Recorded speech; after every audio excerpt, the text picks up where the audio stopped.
Since 1964 and one-half, the Ford Mustang has been the heartbeat of American muscle, style, speed and rebellion all in one package, but not every pony galloped proudly. Some stumbled, some embarrassed the herd, and a few nearly sent the brand to the glue factory.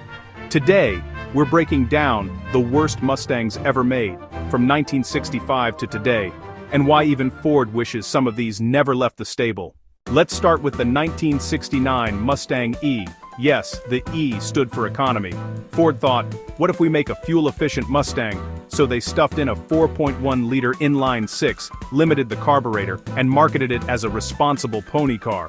It was slower than a Pinto, and barely cracked 120 horsepower. Fans wanted horsepower, not hypermiling. Result? One of the least-loved Mustangs ever built. Ah yes, the infamous Mustang II. Born during the oil crisis, this car was based on the Pinto. Yep, the same Pinto known for catching fire. Gone were the V8 thunder and fastback swagger.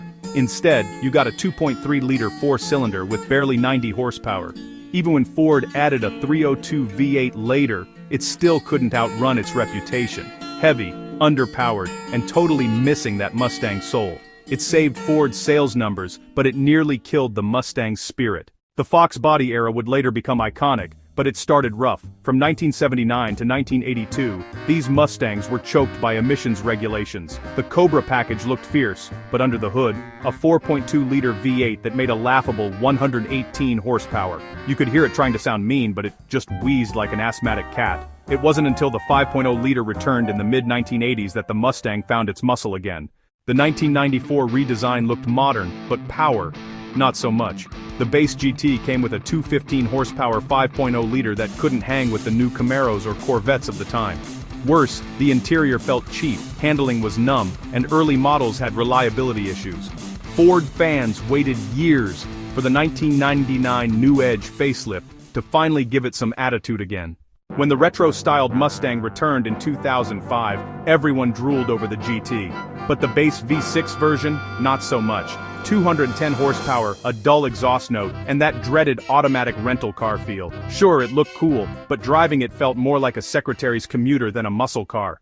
Here's where things get controversial. The 2015 EcoBoost Mustang promised turbocharged efficiency and power, and on paper, 310 horsepower sounded great. But in reality, the sound was flat, the turbo lag was noticeable, and purists hated that it replaced the V6 option. It wasn't bad, just not a Mustang. It felt like Ford built it for Europe, not Detroit. And now, the newest generation, the 2024 Mustang GT.